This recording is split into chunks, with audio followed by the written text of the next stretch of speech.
Oh boy, this one's gonna be a doozy. Look at that YouTube duration bar down. Look at the gray section, try to outrun the red one. Now, if your internet connection is good, the gray one always wins. But if you disconnect it, red eventually catches up. So be careful out there and protect the little gray bar. Patch 9.14 happened and it was absolutely huge. Twisted Fate got added to teamfight tactics. This isn't the first or last time I'm making that joke, so get used to it. Roughly 1 million things changed last patch, and it's going to have a profound effect on pro play. First, this patch was intentionally large. It seems the design team wanted to get one last shot at big sweeping changes to the game and pledged to not have those happen directly leading up to regional playoffs or worlds, so instead, the last 2 weeks of LCS regular season and weeks 6 and 7 of LEC will be on this behemoth of an update, with smaller ones to come for the rest of the year. Now let's break this down into major chunks. A bunch of new mechanics got added to a few old champions. Blitzcrank and Renekton got shield killing. Blitz's ultimate and Renekton's empowered W stun now instantly pop all damage-reducing shields before dealing their damage, effectively adding hundreds of true damage to those abilities when picked as counters. We already see some Renekton in pro play, so I expect we see a lot more. Blitzcrank, unlikely. Kled got healing reduction added to the back half of his Q, and Katarina's ultimate now applies hers more strongly. People might consider Kled, probably not so much Katarina. Fizz and Leona got some interesting new mechanics by adding some flat damage reduction per hit to the defensive tools, making them potentially very good against things like Kaisa missiles and Corki's Gatling gun. After the first 5 days of the patch, there have been 2 total Fizz games by current pros in solo queue, so not happening, and Leona's a maybe. Karma, LeBlanc, and Morgana all got buffed to make their tethers, which already gave True Sight, continue to reveal their targets during the crowd control effect at the end. This is definitely power positive for Karma, who's already perma-banned, so that's not going to change anything there. For the other 2, we might see them a little bit. LeBlanc's already around a little bit sometimes. Last in major new mechanics, Ahri, Cassiopeia, and Poppy all got new or better ways to stop dashes. Ahri's charm now once again interrupts champions mid-movement, Cassiopeia can point-blank miasma, and Poppy now grounds you for 2 seconds if she interrupts you with W. Poppy was already a Riven counterpick, now she's just much more of one. On the Cassiopeia side of things, she got several other changes as well, with increased health and an overall push towards late-game power with scaling differences. As an occasional mid-lane pick, that will probably remain true. So we are about halfway through a normal episode in the show and not nearly halfway through the patch notes. And I know your attention spans are quite short, so I figured now would be a good time to shake things up. Now, we were going to schedule a short break here, but I thought it would be better to share some news with all of you instead. Now, for too long, players have struggled to climb their way to Challenger. Riot does want you to know that there is definitely a fast-track guide to rising in the ranks. So first of all, what you need to do is...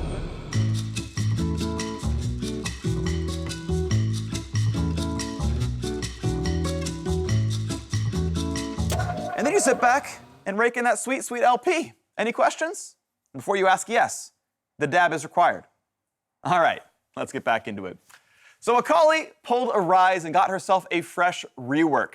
Her abilities are all mostly the same, but the big difference is that her Twilight Shroud no longer counts as obscurity. It's simple invisibility instead, meaning champions like Morgana, LeBlanc, and Karma, interesting, can all reveal her so that their teammates can beat her up and take her lunch money and then do it again when she respawns. Big deal there, otherwise she got some extra damage and durability. Aatrox lost a mechanic as well. He no longer revives through the ultimate. He instead got compensated with extra health regen and more lifesteal through the ult, so he's just fine as well. Sylas got a bunch more damage, but lost some very specific power. First off, Abscond Abduct Shield now only blocks magic damage. It's a pretty big deal in some matchups and the jungle. And second, and probably more importantly, his ultimate got a much, much longer cooldown, meaning you're not going to see 2 or 3 ults in a team fight anymore in late game. The next one we care about is Gallio, who lost the ability to flash while channeling his Shield of Duran taunt, and allowed that spell to be cancelled by stuns and similar crowd control. In its place, he gained better mana costs and a bunch of damage on his passive and Q, which ends up being a buff to his mid lane and a nerf to his support role. He's certainly worse at engaging fights without his ultimate, but definitely a better overall fighter. Not to be outdone, Swain got significant changes as well. Every single ability got directly or indirectly affected, and it boils down to this. Swain permanently gains a max health every time he rips a soul fragment from an opponent, and his ultimate got a lot more consistent. So pro players have been putting a lot of games onto the Demon Bird General, including in bot lane, so I definitely expect we'll see him peeking his head out in the next 2 weeks.